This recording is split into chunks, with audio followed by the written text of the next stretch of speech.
Good morning, everyone, and welcome. I'm Carrie Burke, your moderator for today's webinar, Optimizing Your Application Security Program with Netsparker and ThreadFix. You may send in questions at any time during the presentation via the chat feature. We will collect these and address them at the end of today's presentation. I would now like to introduce Dan Cornell, a globally recognized application security expert who holds over 15 years of experience architecting, developing, and securing web-based software systems. As Chief Technology Officer and Principal at Denham Group, he leads the technology team to help Fortune 500 companies and government organizations integrate security throughout the development process. Presenting alongside Dan, we have Farah Mavituna, Netsparker's product architect and CEO. Farah has been working in the application security industry for well over a decade, and his ambition to ease the process of automatically detecting web application vulnerabilities led him to build Netsparker and pursued it to the point of commercial reality. Thanks, Carrie. Farah, I wanted to thank you for being on the webinar today. I'm excited to hear some of the stuff that you're going to be talking about with the proof-based scanning that you guys do with Netsparker, and also excited to talk about some of the virtual patching stuff that we're doing. Thank you, Dan. Happy to be here. Excellent. So for our agenda today, we'll talk just a very little bit about the state of application security. Hopefully everyone on the webinar is familiar with application security and the need for application security.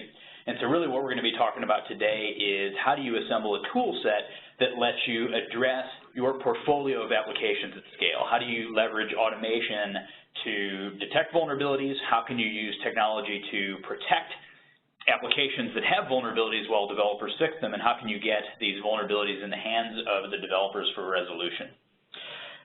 Farah's going to talk a little bit about Netsparker and what Netsparker brings to the table and how they are unique in the dynamic application security testing space. Then I'll talk a little bit about ThreadFix and how it can complement what Netsparker does. And throughout the discussion, we'll be highlighting specific benefits of the integration of Netsparker's dynamic scanning technology with ThreadFix's vulnerability management capabilities. That said, we'll turn things over to Farah. Thanks a lot, Dan. So as Dan mentioned, I will be briefly talking about Netsparker.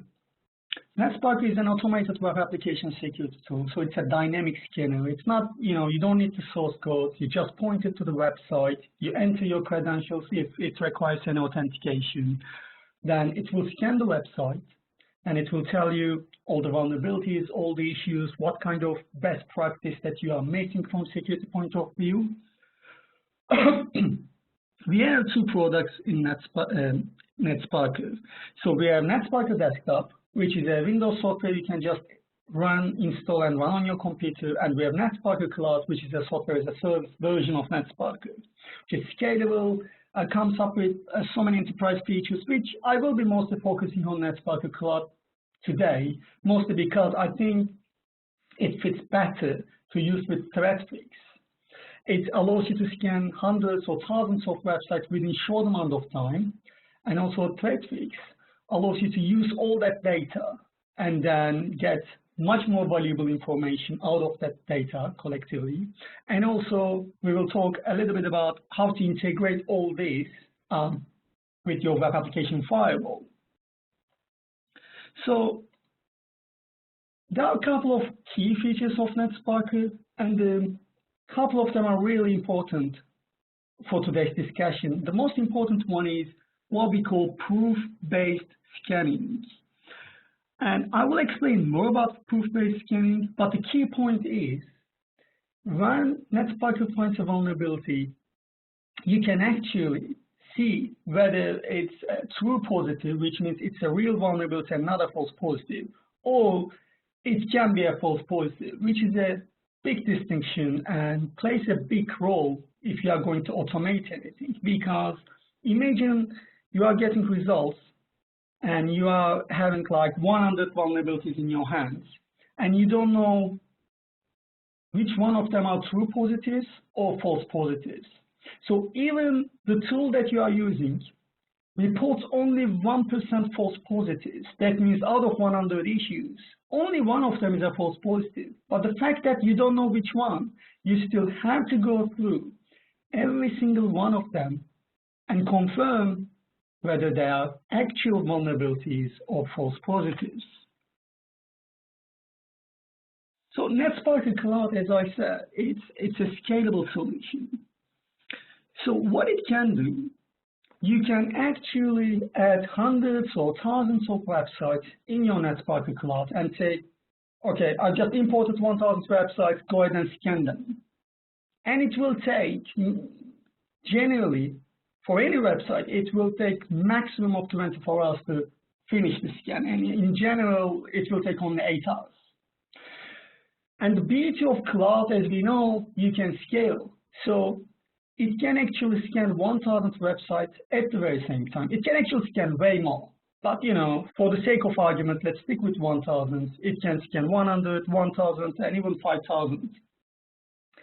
It can scan 1,000 applications at the very same time simultaneously, which means all of your scans will be done under 24 hours. And is, again, quite key, and I will explain more why I'm focusing on scalability this much. So let's briefly talk about how security testing is being done in general. So if you have a tool, an automated dynamic scanner, this is how it works in general. So you go ahead, the first thing, okay, here's my website. Now before starting a scan, I need to configure the scan. And the configuration generally involves a couple of things.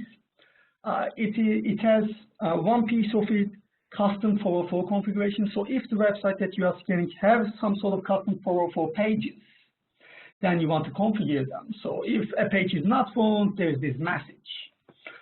Or if it has authentication, something like single sign-on, form authentication, or another form of authentication, then you need to configure that.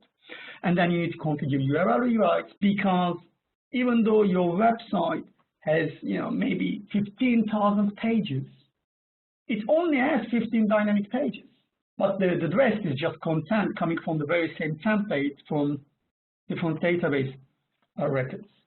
So you don't want to scan 15,000 pages. What you want to do, you only want to test the dynamic pages, which is only 15, but with URL rewrite, your scanner might not know if you haven't configured it.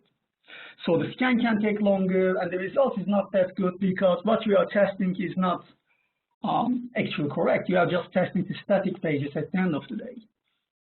So the next step is you configure your scan and you start the scan. Then the scan finishes. And the first thing you do, or your team needs to do, you have to check whether the results are real or not. And this is important. As I mentioned, let's talk about just one website. On average, you will get 10 to 15 vulnerabilities per website. Some of them are just informational, some of them are medium important or critical issues.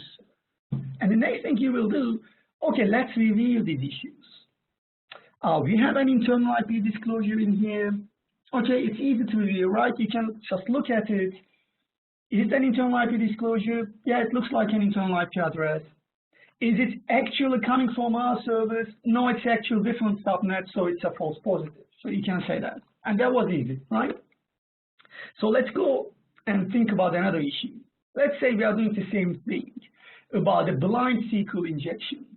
So the blind SQL injection is where there is a SQL injection, but the output doesn't differ.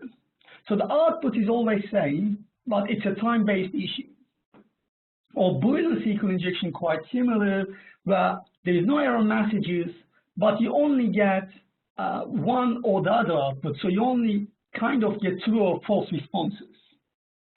And as a developer, as a security tester, testing for this vulnerability to reproducing it is not straightforward. So what you do, you get your scanner, you get to the request and response panel possibly and see, okay, what my scanners did. The problem is that generally your scanner didn't do just one request to detect this issue. Because to detect one of these issues, you need to do multiple requests. And then depending on the responses, then you can say, okay, this is a real SQL injection.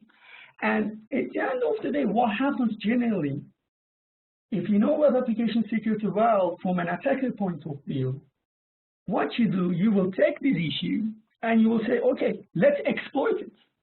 Because, you know, unless you exploit it, you kind of don't know whether it's a real vulnerability or not.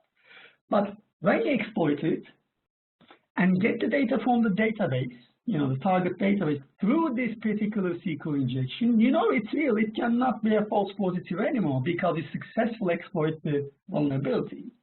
And this is the common process that everyone is doing, because you cannot just take this, blindly trust it, and send it to your development team to address the issue. Because we all know what happens then you send it. And your developer team sometimes gets back to you with, okay, we are looking at this, we are trying to fix this, but we don't see any problem. To us, this is not an issue, this is not a vulnerability. And then you double check it, and indeed it was a false positive. So this breaks this causes so many problems. First of all, if you check it yourself, it costs you quite a bit of time. If you don't check it and just pass it to the developers, then it's maybe even more problematic, because now your developers do not trust your results. And it can cause even bigger problems, like if developers are getting these many false positives, then they get to tend to ignore real vulnerabilities. Because when they cannot reproduce the vulnerability, they will just say, okay, this must be yet another false positive. So let's ignore and move to the next thing. And that's even worse, because you actually found the vulnerability, but because of crying wolf problem, your developers said, okay, this must be another false positive. Because they tried to reproduce it, and reproducing certain vulnerabilities is not that straightforward. They failed, and they just assumed, okay, it must not be an issue. And we have seen this in practice a lot. For example, where customers coming to us and say, we got this false positive from the scanner. It's a cross-site scripting, okay, or something else. And they say, we are doing everything we can, but it seems like a false positive. So we check it, and they fail to reproduce it because it only works when you send the request in a certain encoding. And if you just copy-paste it on your browser will apply certain encoding and it will break the exploit. But as a normal user, as a developer, you wouldn't know that. You need to be a web application security guy who has seen it before and understand those little differences to actually reproduce it successfully. So anyway, so what we did first was configure the scan stop scan. Now the second thing, you are checking the results, you are double checking the results, and send them to the relevant parties to address. And maybe you do other important things like maybe putting into the backtracking software, or writing new rules for web application firewall, which we will get to.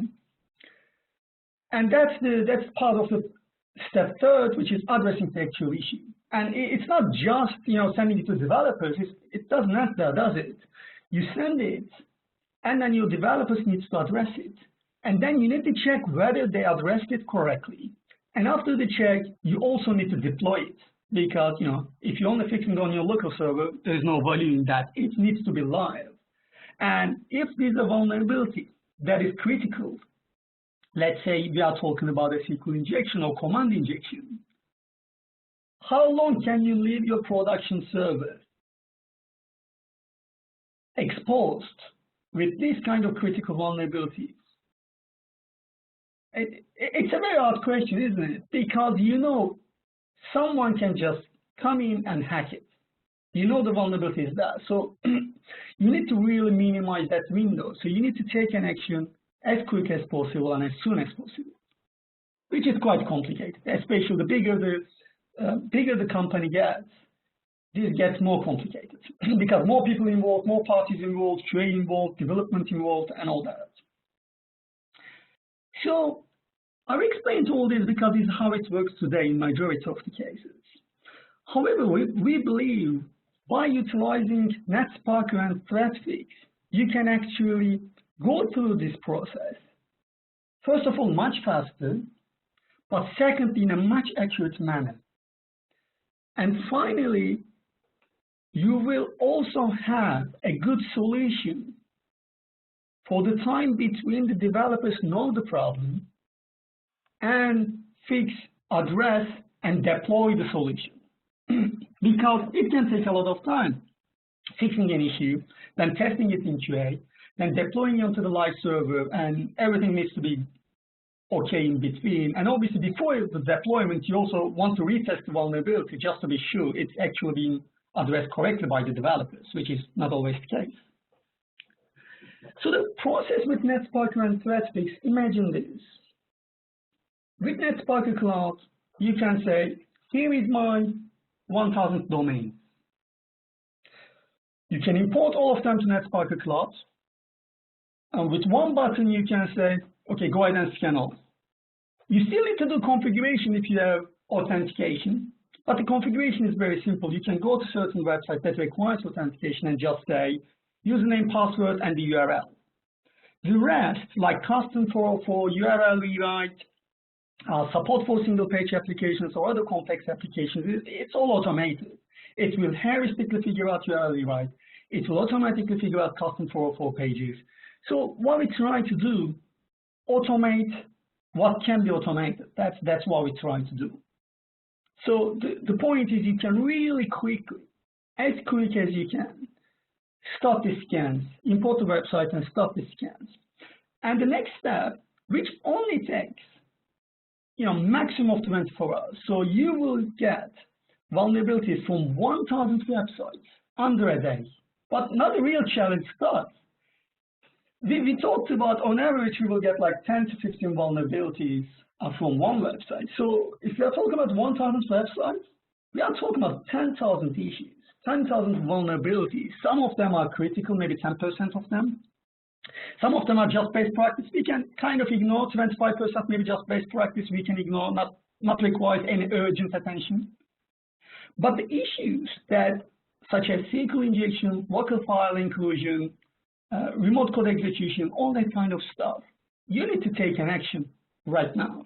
So that's what we're going to talk about briefly. So you scan all these websites, it only takes a day. And then you start taking actions. And in our previous example, taking action was quite problematic. So first, you need to double check everything and be sure what is real, what is not.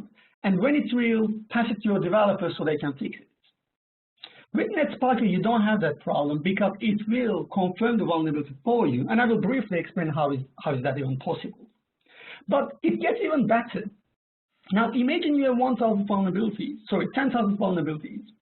And you only filtered what is confirmed and what is critical and important. So all the bad stuff like SQL injection, LFI, the stuff that hackers, the malicious hackers can hack you, you filter them out, you put all of them into ThreadFix, or you put everything on ThreadFix and filter on ThreadFix, either way. And from ThreadFix, you can just generate web application firewalls and apply it to your web application firewall. So if you think about it, only within 2 days, let's give it another day, only within 2 days, you can improve the state of the security of your websites, of your organization's websites, and we are talking about thousands of websites or hundreds of websites. You can make them significantly more secure without worrying about blocking legitimate users on web application firewall level. And you take the first step, so you secured on your web application firewall. Obviously, we know that's not good enough, so you need to solve the root cause, which your developers will address, and then you can either keep your web application firewall rules or remove them as the solution is deployed. So I want to explain quickly how Netsparker can know whether something is real or not. How can it know that an issue is not a false positive? So take a look at the screenshots. These are from Netsparker Cloud. When Netsparker Cloud tells you there is a SQL injection, it won't just tell you someone can come and hack your website. It won't tell you someone may do something. What it will do, it will show you. And as you can see in here, I think I can draw here, right? Yeah, here. It will give you data from your database. It will tell you what's your version of your database, what was the database user, and what is the database name that you are using. And obviously, if the vulnerability was a false positive, Netsparker couldn't get this data. It goes, the very same idea applies to all direct impact vulnerabilities. If it's a local file inclusion, you will get the source code. If it's a command injection, you will get the output of a safe command, such as UMI. And all this done in a safe read-only manner. So this is not dangerous exploitation. It's like your website is going down or anything. It will just read and only read only data from your server, depending on the vulnerability, and attach it to the report so you know it's real. And when you know it's real, you can automate it. Without double checking, you can just pass it to ThreadFix, you can just pass it to your web application firewall. So you can trust the scanners. And that opens a lot of possibilities.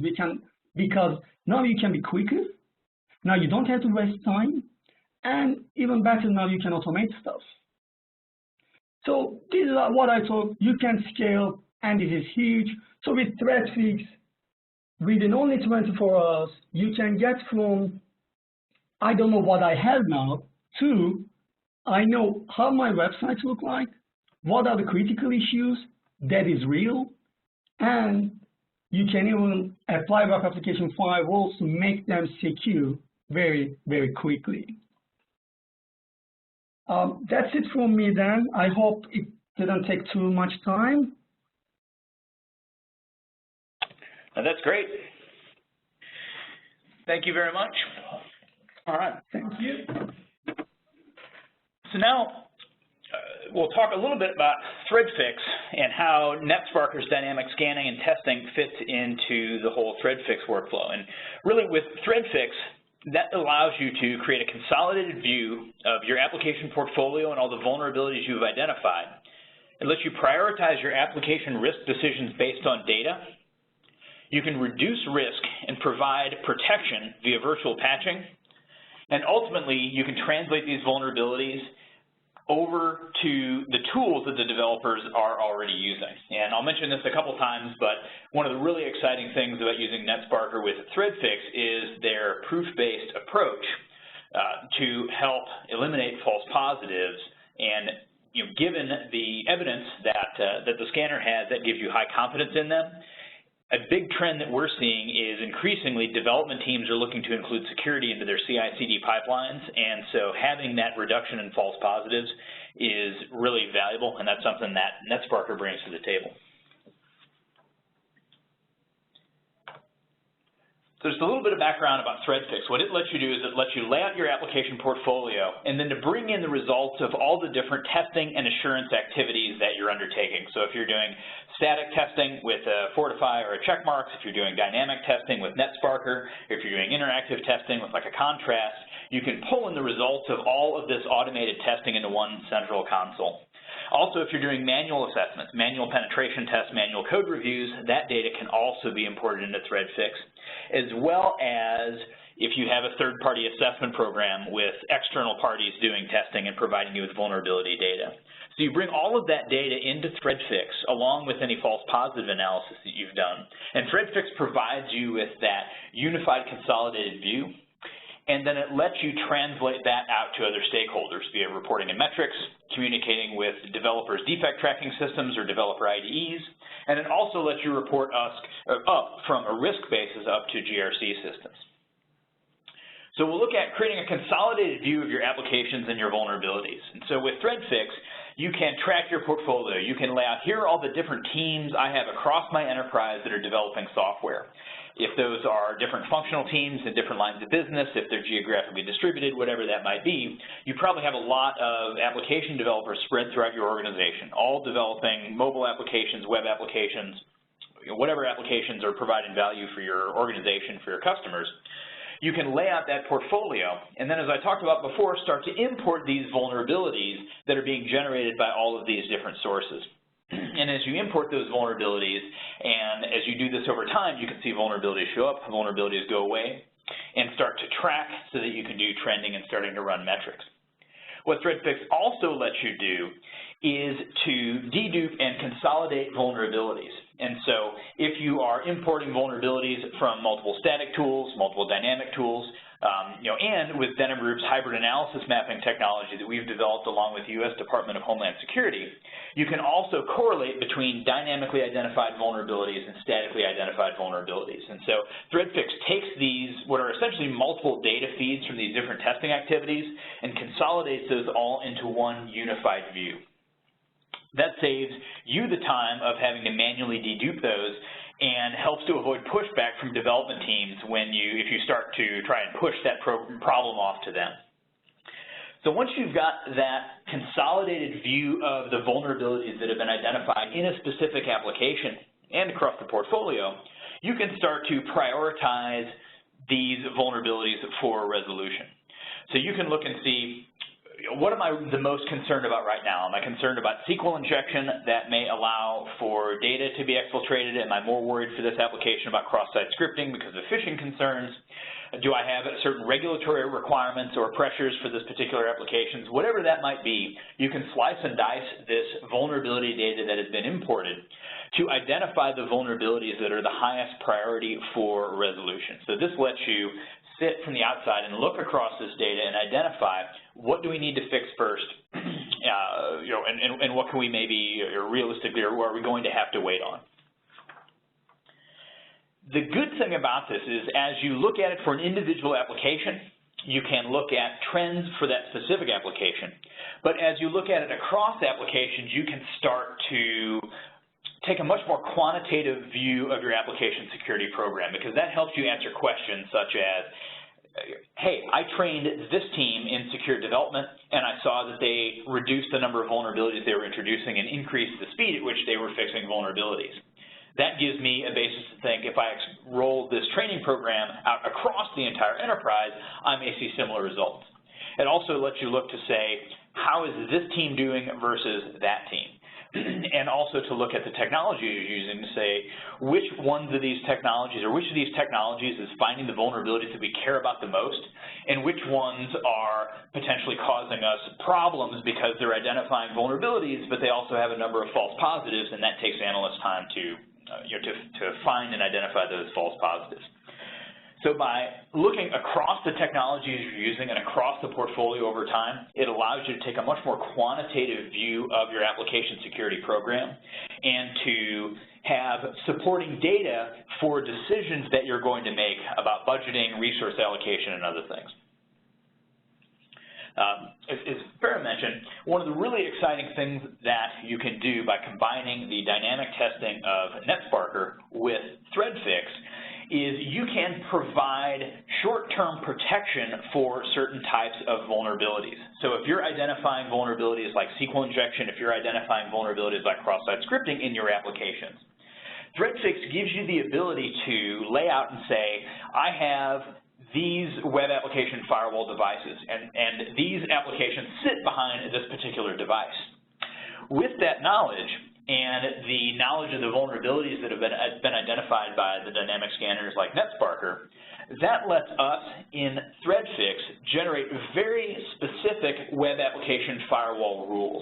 So instead of broadly relying on the web application firewall to be able to identify malicious traffic, learn about the application, especially for applications that are changing, instead this lets you say to the web application firewall, I want you to be exceptionally vigilant, protecting against SQL injection for this particular URL and this particular parameter, because we know there's a SQL injection vulnerability there, and we want to be very careful not to let that vulnerability be exploited. That gives you, from a risk management standpoint, the ability to provide air cover for your development teams. You can essentially say to them, we're going to give you a little bit of time. Obviously, ideally, you want to fix in code these issues. Realistically, sometimes from a risk management standpoint, that might not be the decision gets made for legacy applications, applications that are end-of-life. The web application firewall virtual patching gives you flexibility in how you respond to and remediate vulnerabilities, because it allows you to take these sensor devices and optimize them to fit your risk picture and mitigate the most risk of vulnerabilities being exploited, while also reducing the risk of false blocking situations that can cause interruption and other concerns that folks have with web application firewalls. And so by using the knowledge you have of vulnerabilities in your system, that allows you to take even better advantage of these protection technologies like web application firewalls. Finally, to get vulnerabilities addressed, you need to translate the vulnerabilities that you're finding in your security program into software defects or other artifacts in the tools that development teams are already using. And that's one of the things that we've seen at Denham Group through our working with any number of organizations on setting up and optimizing their application security programs. The biggest differentiator between programs that struggle to make progress and the ones that do make progress is taking vulnerability data and translating that into the tools that the development teams are already using. Organizations that fail to do this really struggle to get the developers on board because there's too much friction in the process of getting vulnerabilities resolved.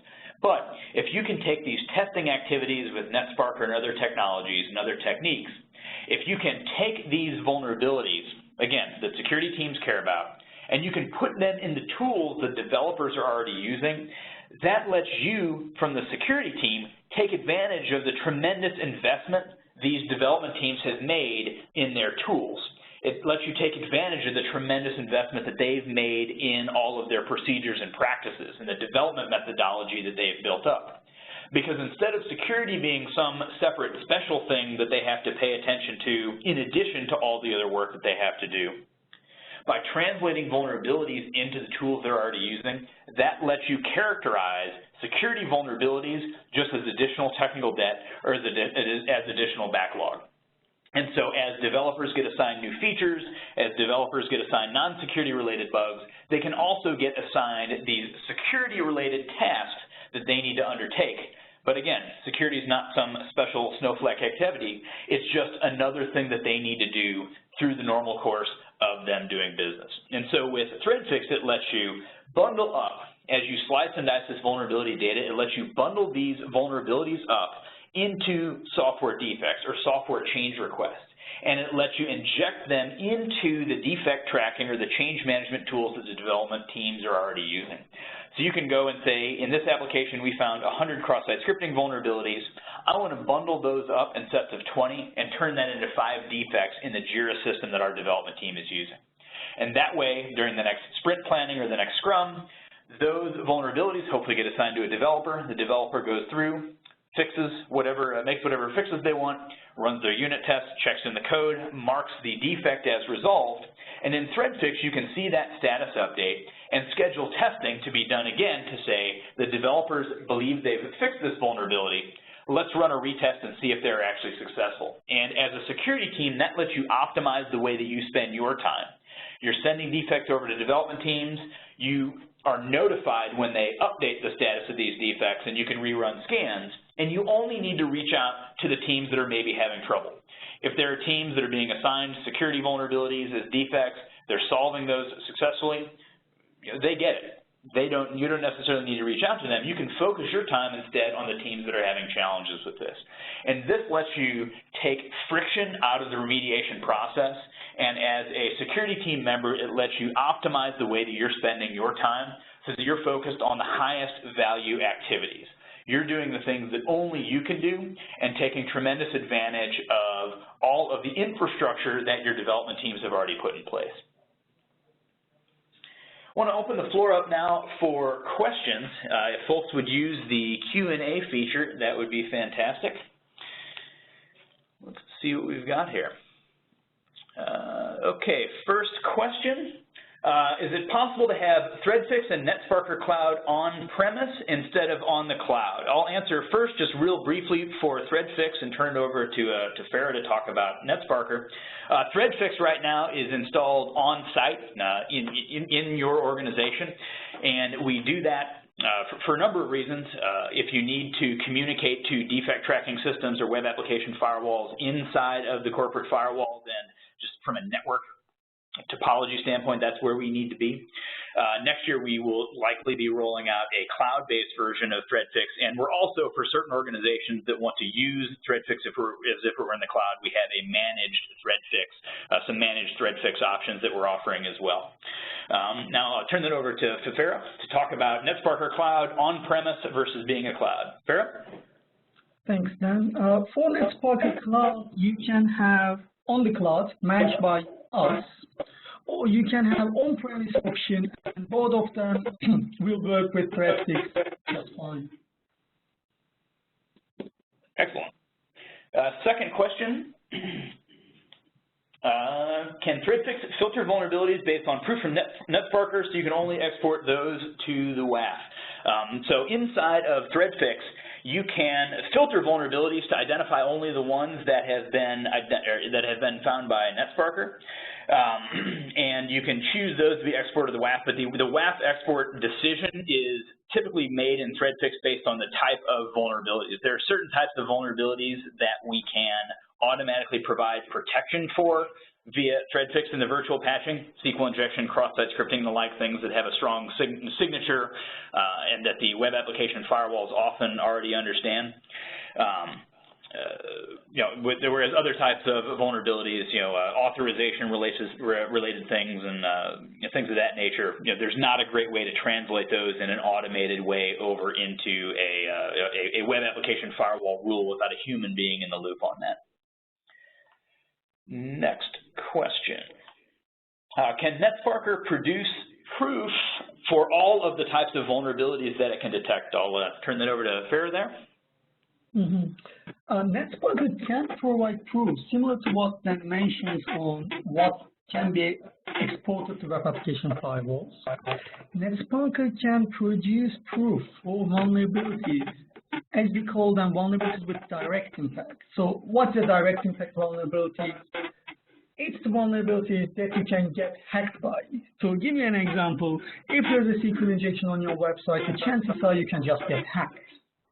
And on contrary, if there's an internal IP disclosure, if there is a server header leakage, version leakage, or a simple stack trace problem, you're not going to get hacked because your internal IP disclosure. You're not going to get hacked because your server version is exposed. Having said that, conjunction of these vulnerabilities can cause a serious problem and you can get hacked eventually.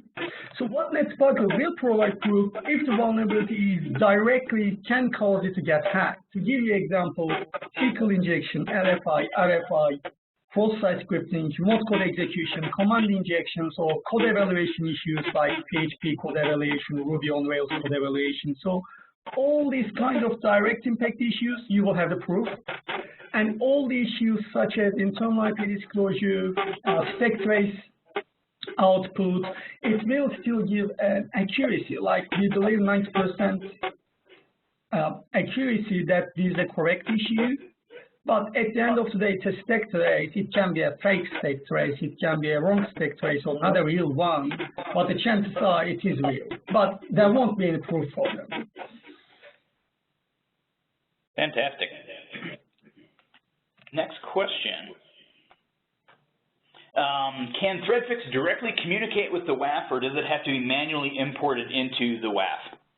And so what ThreadFix allows you to do is to automatically generate the web application firewall rule sets.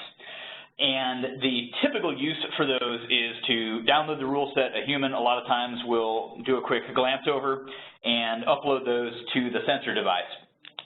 This is also something that can be automated via ThreadFix's API. We have calls available to allow you to set up WAFs, upload vulnerability results, download, generate and download WAF rules. And so you can, again, assuming that the WAF API or device allows you to programmatically install rules, you can do that. And I actually demonstrated this in a talk that I did at the OWASP AppSec US conference a number of years ago when it was in Minneapolis. And so this is something that certainly can be scripted, can be automated.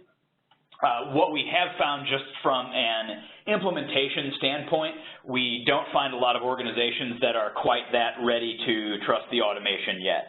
And that's, again, just, again, it's not a technical issue. It is more of a, operations and confidence issue as people, kind of get started on this process. But I have seen on I think it was on the SANS website, I have seen some other folks that have, automated this around ThreadFix in their environments as well. So it's something that can be done. and it's something that I think increasingly we're going to see people doing, especially looking at the high confidence results, the proof-based results that you have coming from a Netsparker. That reduces the concern that you have on the input side that you're going to be generating rules that for false positives that wouldn't be providing any risk reduction, but still obviously each rule you load into a web app firewall is going to have an impact on performance and increase in some way the chance of having false blocks. Next question. It's a question about the security in the CI/CD pipeline and the value of the proof-based testing for security in the CI/CD pipeline. So what we're seeing organizations do, and what we're, in ThreadFix, what we're doing, we're building this into the next release of the product, is giving you a much greater ability to let development teams control security tools and to make decisions based on the outputs of those tools, but inside the developer's CI/CD pipeline. So you can start to much more easily allow developers to incorporate security concepts into their CI/CD pipeline. And what that typically looks like is you're going to, for a selected build, you're going to run some set of tests, dynamic testing with a Netsparker, static testing with something. You're going to make a decision based on the results of those tests. Do I want to fail or pass the build? And then you're going to take the results of that testing and say, I want to bundle all the like vulnerability types together that are high or critical or above, and I want to directly inject those into the defect trackers. And so that's the pattern that we've seen in a lot of deployments. We're trying to make it a lot easier for folks to deploy that type of stuff. But to do that with configuration rather than custom coding on a per application basis. And so where the value of the proof-based testing comes in is if you look at that process in general, sounds great. The challenge comes up when you start to create, or when you're failing builds, number one, but also when you're starting to create these defects in the defect tracking systems. If you are using data that contains false positive to create tasks for developers to work on, you run into a situation where you can very easily lose the trust of the development teams. And so the way that we've handled this with other technologies is you strip down the rule set to only look for very high confidence vulnerabilities that have very strong signatures, right? And you've got to make sure for a given application that you have your scanning, your testing tuned. And that's kind of a prerequisite to start the process of doing this high frequency CI/CD based security testing.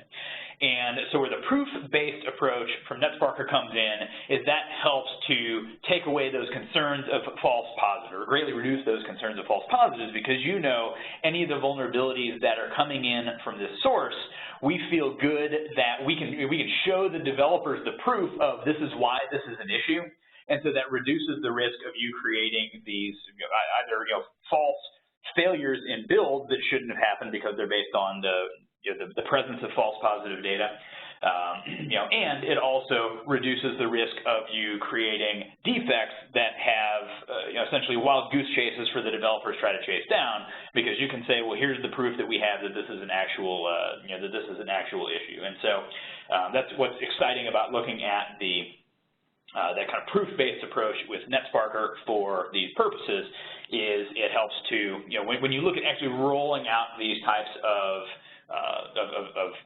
techniques, security in the CI/CD pipeline, which have tremendous potential, that helps to address, potential operational roadblocks that we see. So I'm going to open up here to see if there are any more questions. Are there any more questions from the folks out there? It looks like we managed to get through everybody's stuff. Fantastic. Well, great. Farah, do you have any kind of parting thoughts or parting words before we adjourn here today? Not really, Dan. Thank you I think you pointed out a couple of really important things about continuous delivery, continuous integration, and build servers, and made very important points about how this can help the automation. And I believe Netsparker and ThreadFix is a really good match because of this, and so much automation and potential is in that. hopefully more people will start exploiting that big advantage and take advantage of it. Well, very good. Well, thanks everyone for tuning in today and for your registration. We'll be getting the recording of this put online here within the next, probably within the next day, give or take, and you'll receive an email with a link to that in case you want to review the stuff that we've talked about today or forward it on to your colleagues.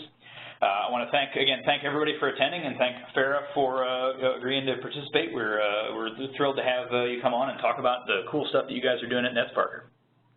Thanks a lot. Thanks a lot. Thanks for having me, and thanks a lot for everyone to join and listen. Perfect. Well, everyone take care, and we'll be in touch.